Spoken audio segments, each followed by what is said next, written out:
Welcome everyone, this is PyData Hamburg. This is the May edition, May 2021 of our meetup. We have two exciting talks for you tonight. What you should know before we get started is that we are recording this session and we're going to publish it on PyData's YouTube channel. So we encourage you to participate in the Q&A session on camera and on microphone. Just keep in mind that you're going to be on the internet this way. If you don't want to be with your voice and your picture, you can always ask in the chat and we're going to read the questions from the chat to the speakers. So PyData is a global community for developers and users of open source data tools. And PyData is also an educational program of the NUM Focus, which is a nonprofit registered in the US. Here you have a few links to stay up to date with PyData content. I can highly recommend the YouTube channel. There's always great resources on data science and open source data tools there. So my name is Christian. I'm a data scientist and PyData organizer, and I'm going to host this tonight together with my colleague Sahin. Hello, everyone. Hi, Zahin. And this is the full team, currently all volunteers from PyData Hamburg, Maria, Camilla, supporting us today in the background. This particular meetup is sponsored by IBM. So thank you very much, IBM, for sending some money to NUM Focus to support open source data tool development. Here I pass over to Tim, who's going to tell you about the IBM data science community. Yes, welcome everyone. Yeah, it's our pleasure to support PyData. We're a big fan and have been working with them last year and again, much more closely this year to support the international conferences and also some of the local meetups. We do have our own community and a pretty big data science bucket on there, the IBM data science community, over 17,000 people. Definitely recommend you check it out at community.ibm.com. And if you join, we have a couple of goodies for you. You can either get a Manning Live project or you can get some select courses for free for 1 month on Coursera. So definitely check out those two links. Camilla also just posted them into the chat. Yeah, give it a look. Lots of learning, sharing, lots of IBMers, lots of open source IBMers that do work on various exciting data science and AI open source projects. So give it a look and enjoy the event. I'll have to go to another thing right now. I'll be back about 40 minutes. So thank you so much, Tim. And thanks again to IBM for supporting open source. You're welcome. See you, Tim. Bye. So other than the occasional sponsorship, PyData is completely driven by volunteers. All the chapters are self-organized and volunteers keep them going. So every meetup has a call for participation. So if you might consider speaking to us about interesting things that you're doing with open source data tools or developing such open source data tools, then come talk to us. We especially encourage speakers from underrepresented groups and first-time speakers. So we're going to help you prepare your first PyData talk. We're also always open to volunteers who help us with the meetup planning, speaker outreach. We're a welcoming community. Just talk to us if you can imagine helping us with this. So here I hand over to Zahin, who introduces our first speaker.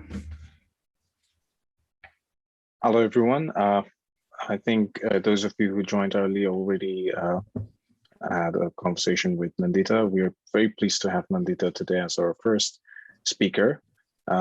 She is a data scientist from Ireland, which is amazing, one of the parts of this rather regretful pandemic, but she's going to present us and we're very happy about it. Nandita, stage is all yours. Thank you so much for introducing me and giving this opportunity as PyData for my this project. And first, I would like to say a very warm welcome to everyone and say hi to everyone. I hope you all are keeping yourselves safe and be safe at wherever you are. And I would like to give my brief introduction. I'm Nandita Sharma. I'm from India. Currently, I'm living in Ireland, and I've recently completed my master's in data analytics from National College of Ireland. And I'm currently working as a teaching assistant at National College of Ireland only. And I have over 3 years of experience as analytics and data science. And so here today, a very warm welcome, a very heartful welcome from me for attending this my presentation. And I will keep it very short and crisp so that you can understand the things in easy and simpler way. And I will try to keep it as simple as possible. So they are, as I can see, they are non-technical audience as well. They can understand things in easy and simpler way about the techniques. So here I will be sharing my screen to all of you. Hope you can see my screen. Yes, we can. Yeah.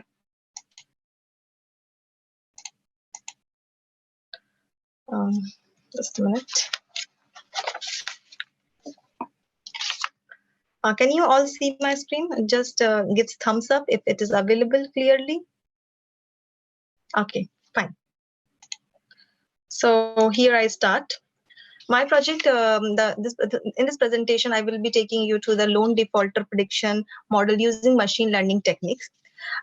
This is like in this this project, which basically shows how the machine learning technique is being used to predict the loan defaulter in the future.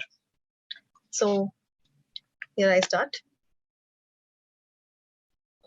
So coming to the introduction, first I'd like to do what is the loan defaulter and how it's being a big risk for financial banking. Everyone like me, you, every individual all across the globe is somehow are dependent on the banks. We all used to take loans. We all take loans for various reasons. Whether some take loans for the education purpose, some take loan for the financial constraints, some take loans for the educational purpose, and they all have their some personal goals and they take loans from the banks. And this process is very invertible process, and with ever increasing competition and changing an economy in a financial world, and this activity has become a very invertible process, and everyone is taking loans, and they all are dependent on banks, and banks are dependent on the peoples. So and also the small businesses, large businesses, when we talk about large business, small business scales, they also depend on activity of lending out the loans to earn a profit in terms of for managing their affairs. Second, in function of this, in smooth functioning of the financial constraints. So therefore, this lending loans basically is a major source of income for the bank, as well as it is a bigger source of financial risks for the bank as well.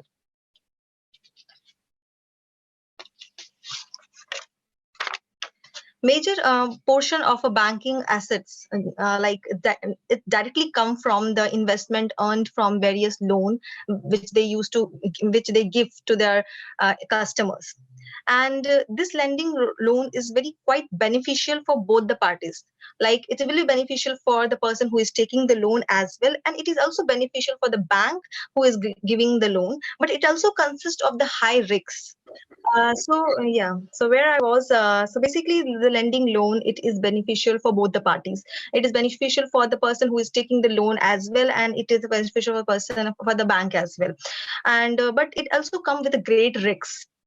The risk is basically incapable of borrowers to pay back the loan in design time frame. So that is the biggest risk for the bank. They give a loan, but they don't get it back on the stimulated amount of time, or that is the biggest risk for the bank. So, yeah. So it's very important to access the client credit suitability before the authorizing a loan. So basically, when I talk about the credit score, it is a score which must be acknowledged before granting a loan to any customers or anyone. This process is followed at every bank. So there's a one traditional lending process is there. So in past, like there is a highly skilled professional was hired, and their sole purpose is basically to evaluate the applicant, and they analyze their background, and they review their background, and on that basis they used to fix some credit score, and on that basis they used to take a decision whether they have to grant the loan to the customer, or whether they don't want to grant a loan to the customer. So on that, credit base is basically generated by the skilled professional in that field. So then the credit score is being created, and which basically help the authorization to take a decision in granting the loan. And also this is like a very time consuming process, and traditionally it was being followed, and now the modern way is the machine learning technique and deep learning algorithms are being incorporated and is being adopted by many of the banks, and which basically automatically predict the credit scores of applicants based on their historical credit data and their historical credit histories. So now the credit scores are generated by looking at the historical data of the person and the historical database by machine learning technique or deep learning techniques. So this is the modern way of analyzing the credit score and then granting the loan to the right customer. Coming to the application of machine learning, there are various applications of a machine learning is used in banking domain and financial domain. One comes fraud detection.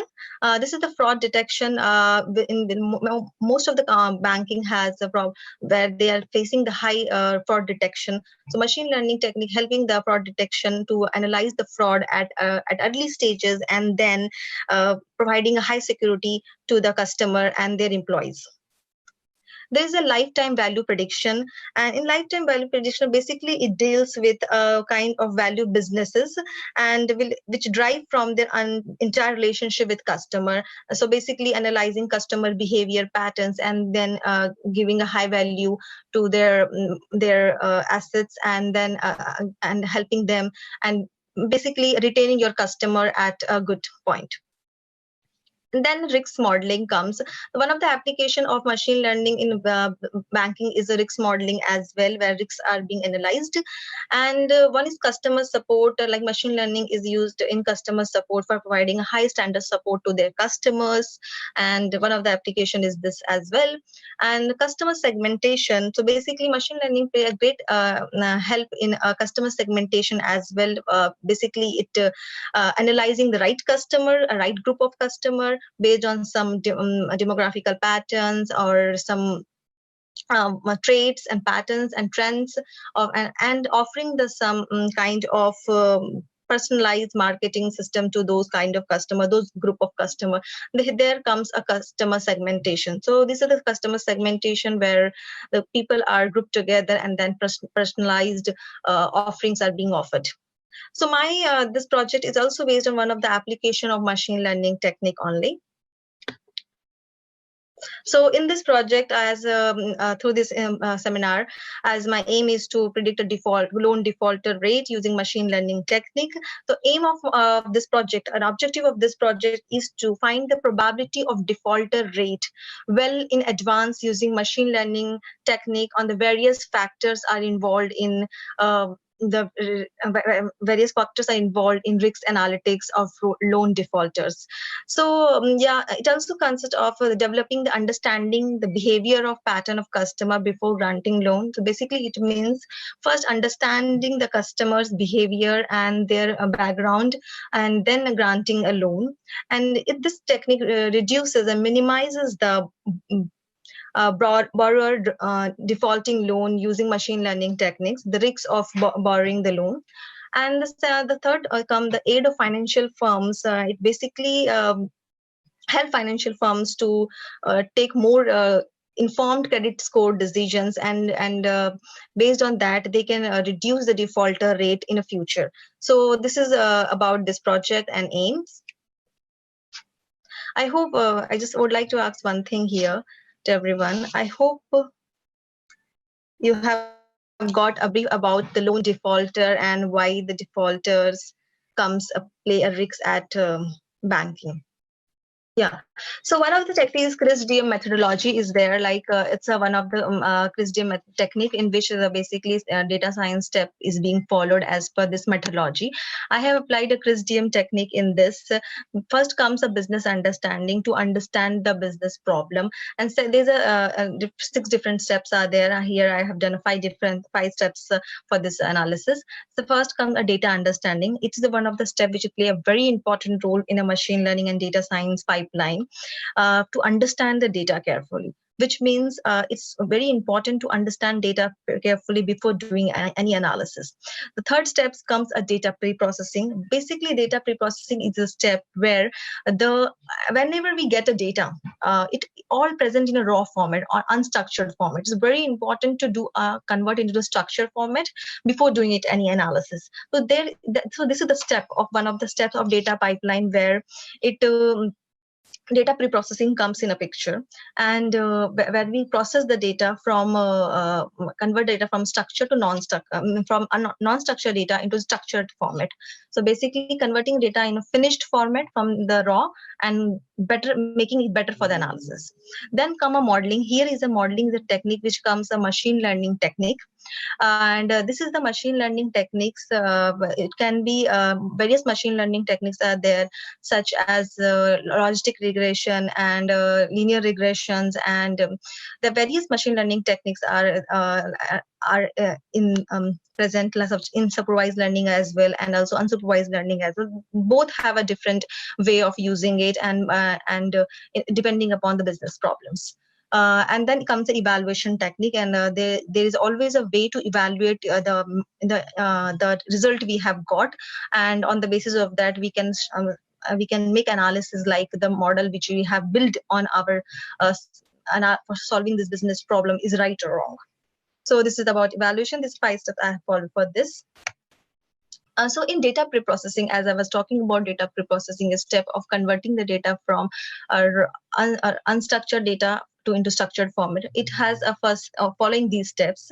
So in data gathering and consolidation, cleaning, exploration and transformation, feature selection, and the modeling.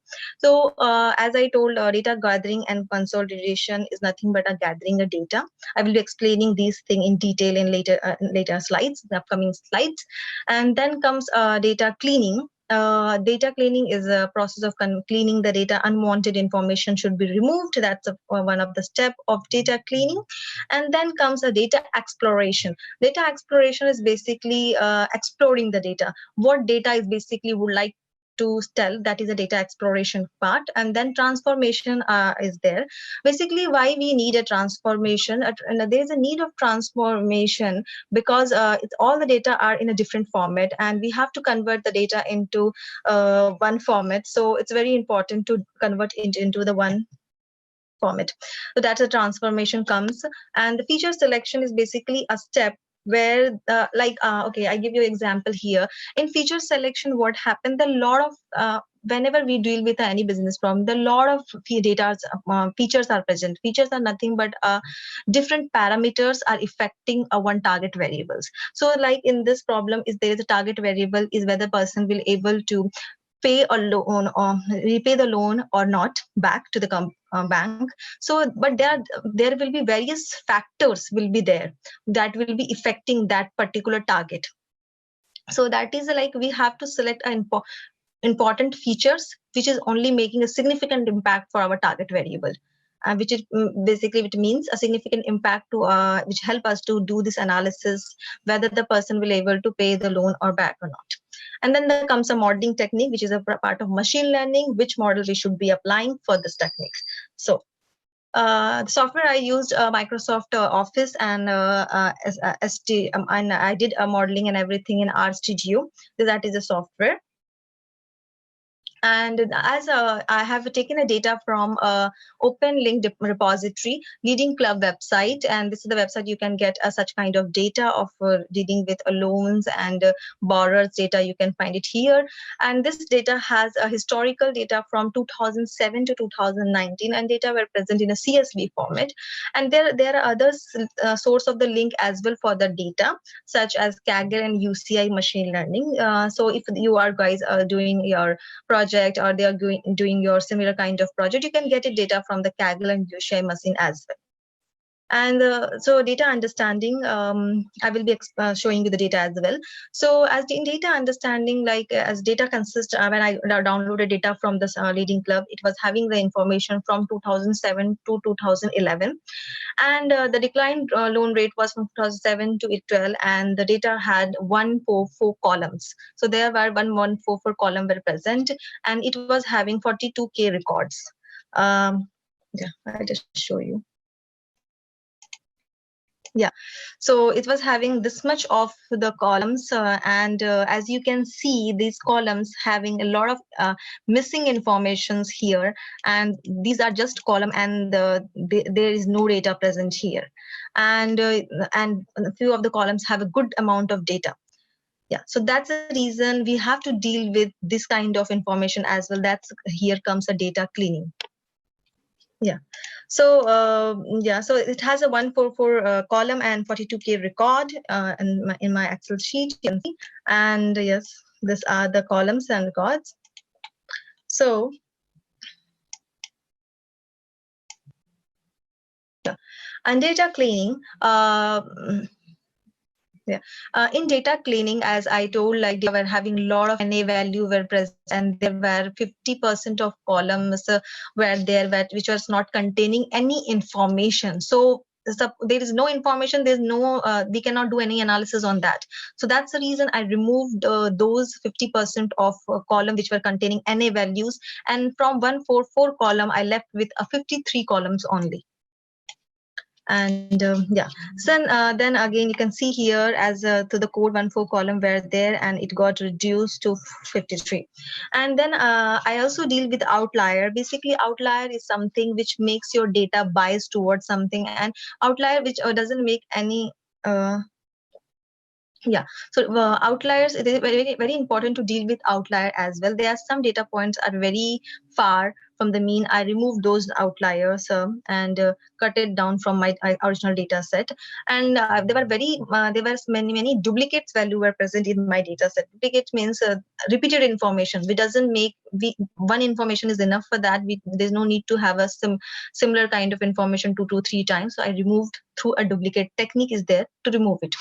Then there is a missing value. There is one column revolve until, and it was having a lot of missing values. I removed that column, and there was not left with 766. And then there were some call variables which was I renamed those variable in a proper format of loan, and because for better visibility. So this is the data cleaning step. So it is being basically done to convert your data into a structured format and then performing a modeling. So I will be taking you through the data exploration part. So this is one of the exploration I did. So first, then this is the exploratory data analysis where we are doing a data visualization here. So I did here a data visualization for the loan amount. This is the one of the column, which is a loan amount is one of the column. It's basically a feature, you can say. When I did exploratory analysis of a loan amount, I found that the majority of loan is falling from 8,000 and 15,000.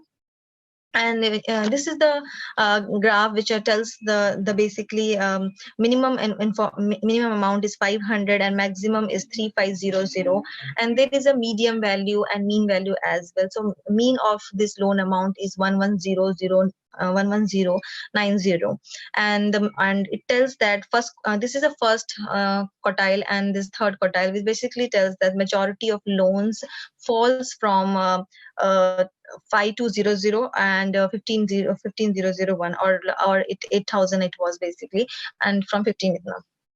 Yeah, so going back, I'm going ahead with the exploratory data analysis. This is the other analysis I did and visualized the pattern. I visualized the data of my data in data analysis. So this is like a loan status bar plot.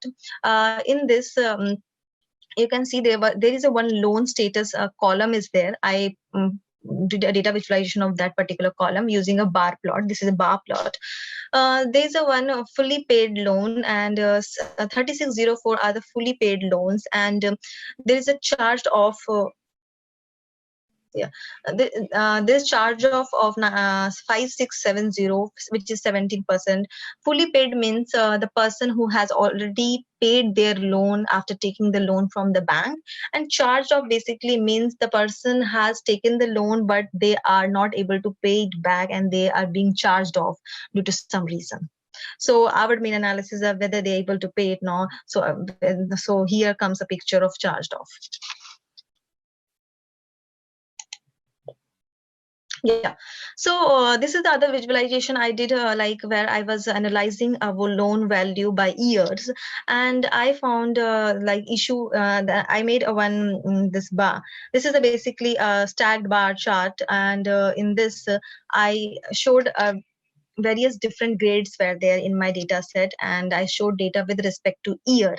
So this visualization told me that like there is a when I was doing analysis for 36 months and 60 months, basically 36 3 years data, 3 years. So it tells like 36 months people are more interested at taking the loan in for 3 years, and all the classes like the A, B, C are different classes are there.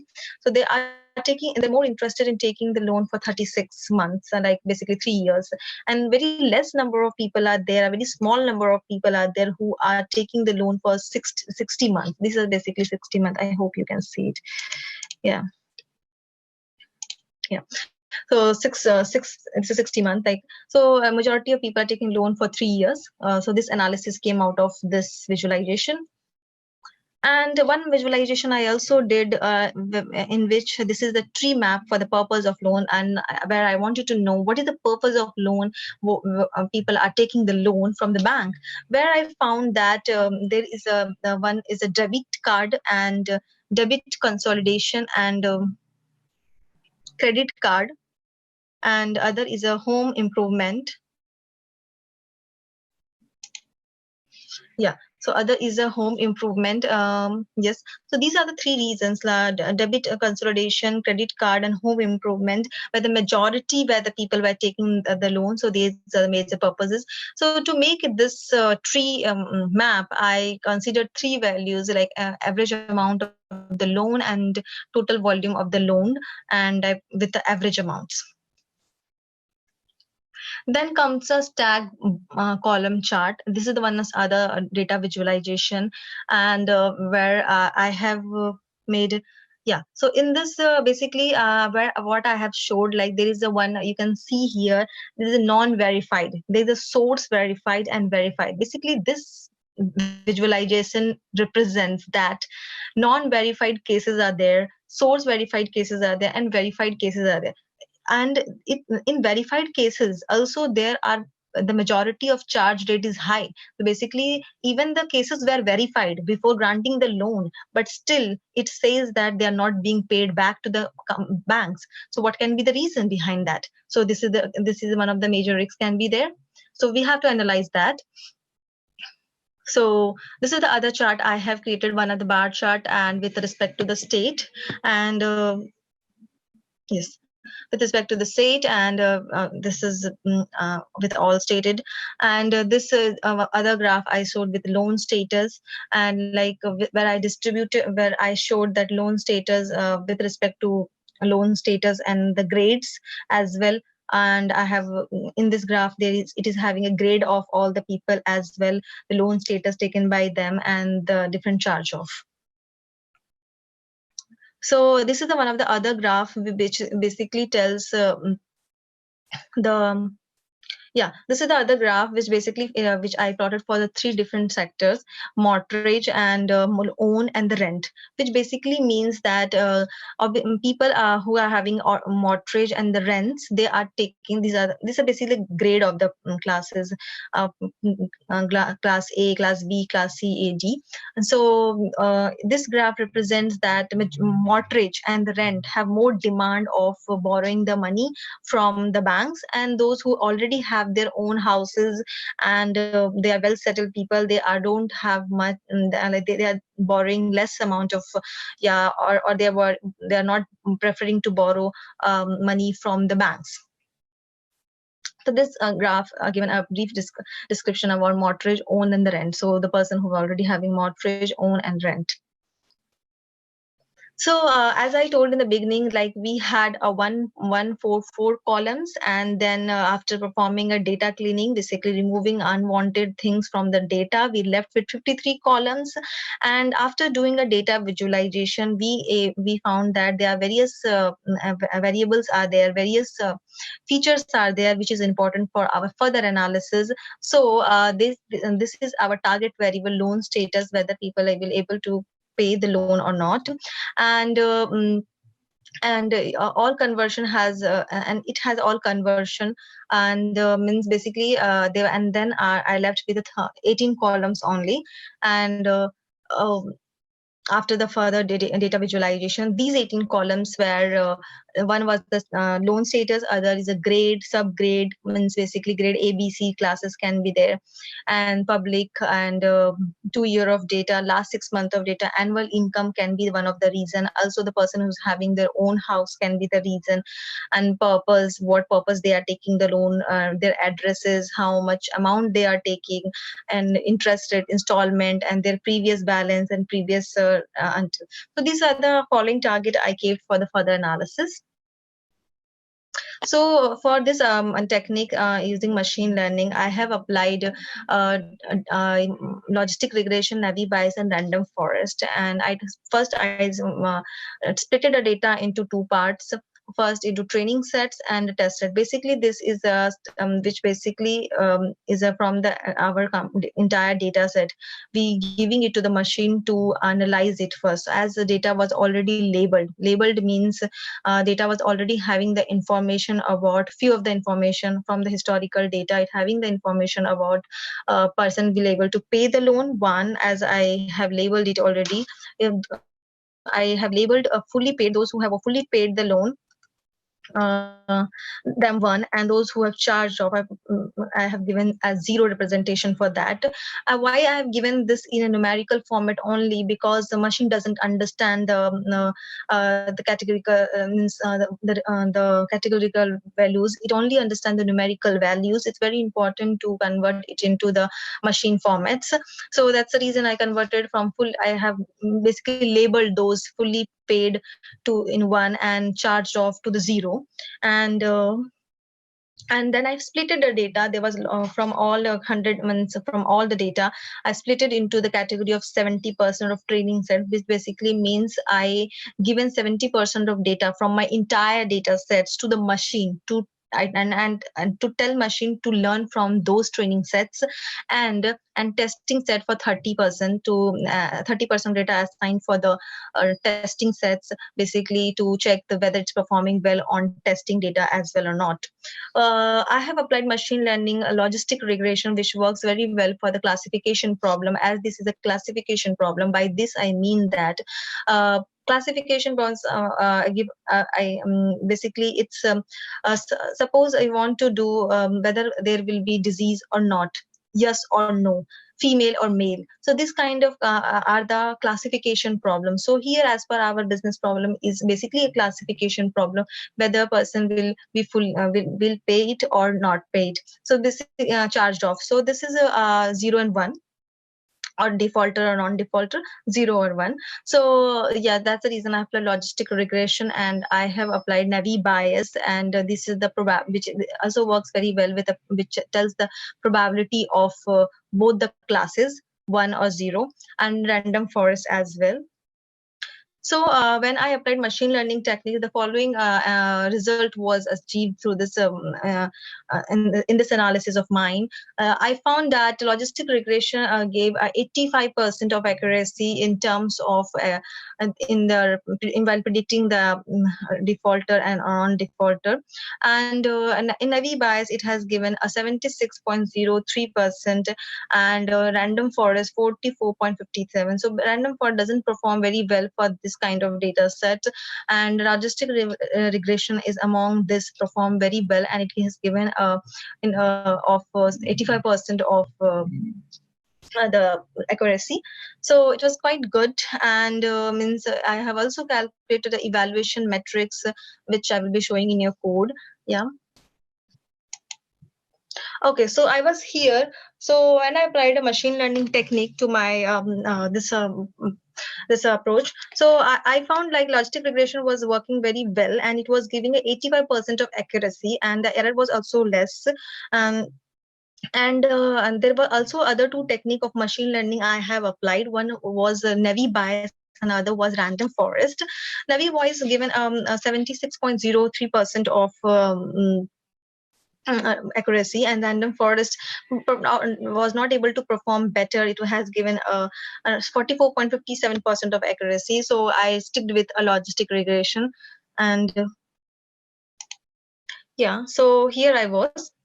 So basically, yeah, so these are the supporting libraries I have uploaded in order to support my analysis. And these are the like ggplot, which basically helps to do data visualizations. And these are the some G models which supports a logistic regression and Navi bias and machine learning models. So first I given a path, I assigned a path using this technique, asset WD, and I run this, so it got fixed. Means basically it means that it has extracted the data from my Excel, and then I'm reading this my data set. My data set name is LoanStat CSV. In data exploration, as it was having 114 column, so as I told in my slides, I am doing it through code as well.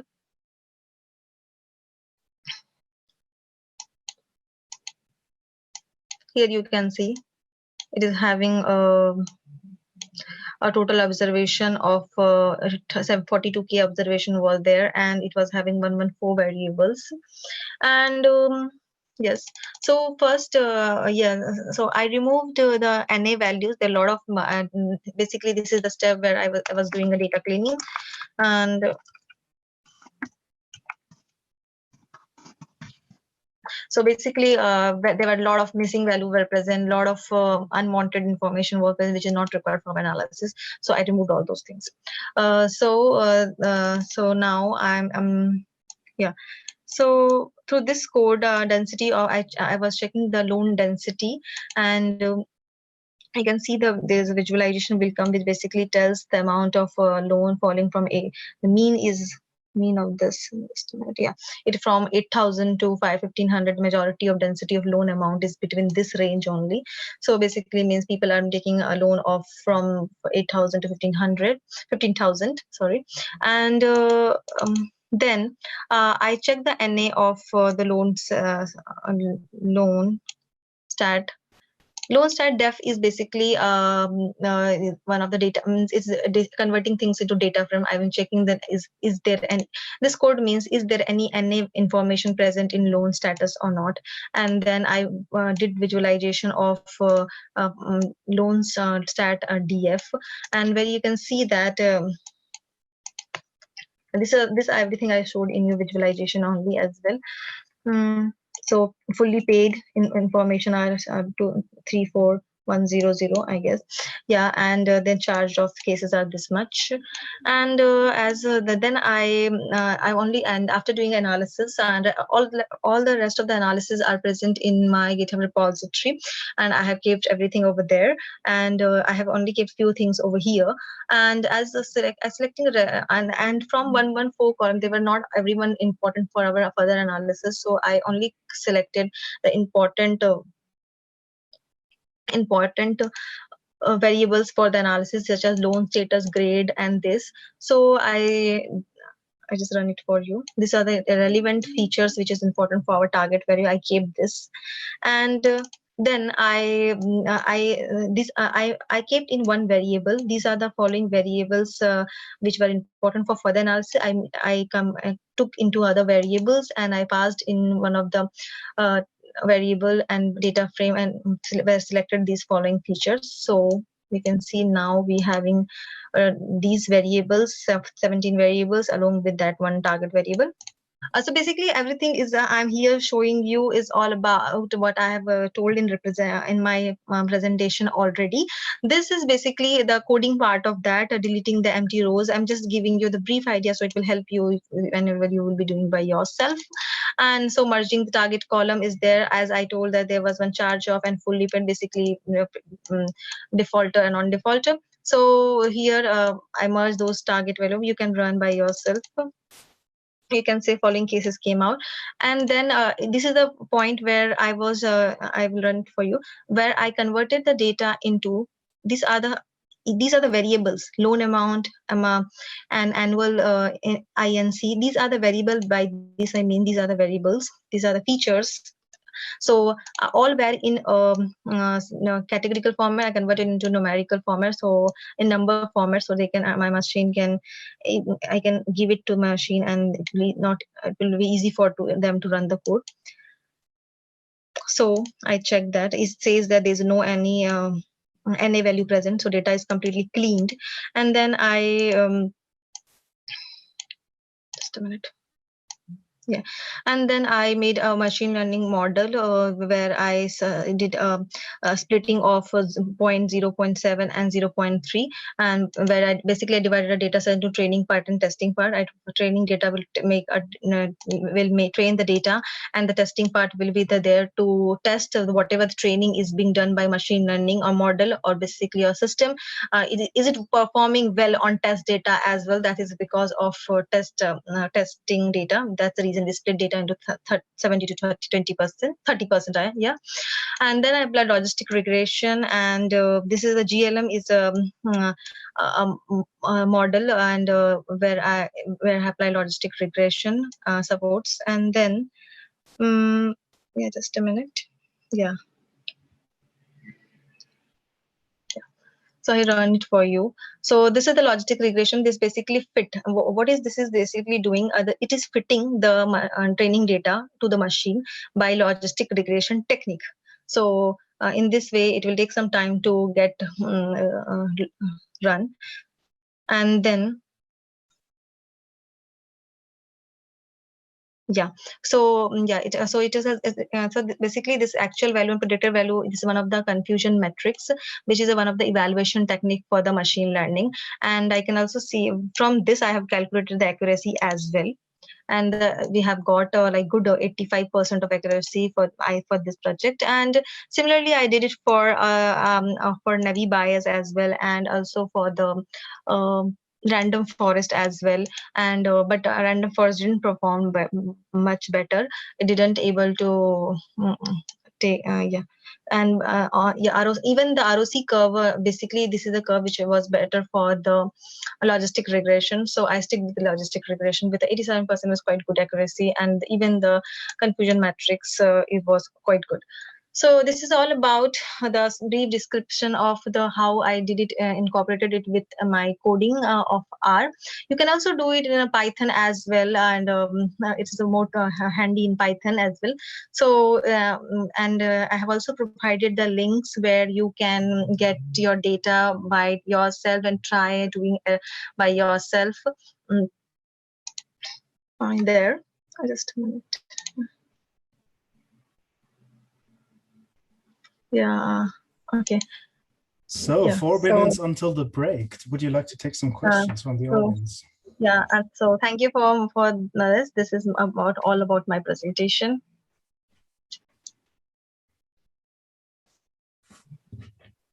Any question, guys? Yeah, I can see there's a one person has posted. I cannot see the whole. That's me. I have a question. Yes, sure. In your confusion matrix, it looked like almost all was predicted as ones. So, I mean, of course, if the data set is biased, you have a high accuracy. Did you look at other metrics as well, other than accuracy? No, I have already did a balance of data set with the seed technique, that is rose technique, and yeah, so yeah, accuracy for logistic regression was good. For the Navi bias and the random forest, it was not that good, and yeah. Okay, thank you. One question I found. Yeah, was it this Kaggle dataset? I have taken this dataset from the Lending Club, and there are a lot of dataset as well present from UCI and Kaggle. You can take it from there as well, and yes. You can do with you can prefer any language. It won't be issue like whether it's R or Python. I did it in Python as well, and I did it in R as well. So it's not an issue. You can have a look at my GitHub repository. It would be helpful. Like if you have any question, guys, you can ping me on my LinkedIn. I will definitely try to answer your question more. And yeah, and you can give me suggestions as well, definitely. And I will be definitely learning from you as well. So feel free to contact me anytime on my LinkedIn. Any other question, guys? I have one question. Yes, sure. Yes, you said at the beginning that you something about deep learning and predicting loans. Did you also check some neural nets or something like that within your loan data? Because I mean, yeah, sure. Yes, please go ahead. Yeah, because I mean, logistic regression, they already use it in the banks quite heavily. So I'm wondering if you go one step ahead.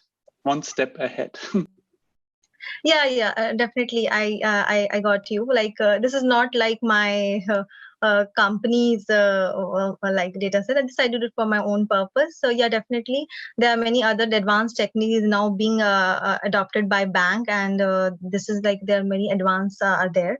So so this is just for the basic purpose, and I have any suggestion like you want me to apply, I will definitely apply. Are you aware of any of techniques which you're talking about? No, that was the reason why I'm asking. Okay, no problem. Yeah, sure. I feel like there are actually I read it couple of articles. Like there are many other different techniques as well are there. So I never I didn't on this data set I didn't did that. So I didn't show you. I will definitely try, and I will definitely add that point as well. And later I will be showing you, or I will post it you as soon. Yeah, I'm very curious about it because in the banking industry, they have a different problem as well, because all their loan default models, they must go to an official, in Austria, it's called the FMA, and they must present their models there. And so it's not enough to have a nice model in the house. Also, the other part needs to understand it, that they're okay. Yeah, sorry to interrupt. Yes, I completely agree. So it's like depending on the business problem, things differ. It's not like logistic regression will work for better for everything, to be very honest, or it so it's all depend upon the different kind of business problem we are dealing with, and what kind of issue and what are the constraints are there. So different techniques are being applied everywhere, and it's not being particular like one technique is working fine for one kind of data, it will work for fine for other kind of data as well. So depending upon the complexity, depending upon the kind of problem, depending upon kind of data we are having and dealing with, so techniques changes, machine learning changes, deep learning changes. So these things. I hope I answered your. Yeah, thanks. What's your name? I cannot see your. Who is Benjamin. Jamin. Okay, Jamin. I hope I answered you. Okay, if so, there's no more question. I think we're only 2 minutes late. I think it's time for a break. Yes. Okay. Thank you, guys, everyone. And you can contact me on my LinkedIn. I have. I can give you if you want my LinkedIn as well. I have posted in my LinkedIn, so it will helpful for you to keep me in contact. And I will definitely. You can also give me a suggestion. I will appreciate that suggestion and take it as a positive way, and will definitely try to work it on that as well.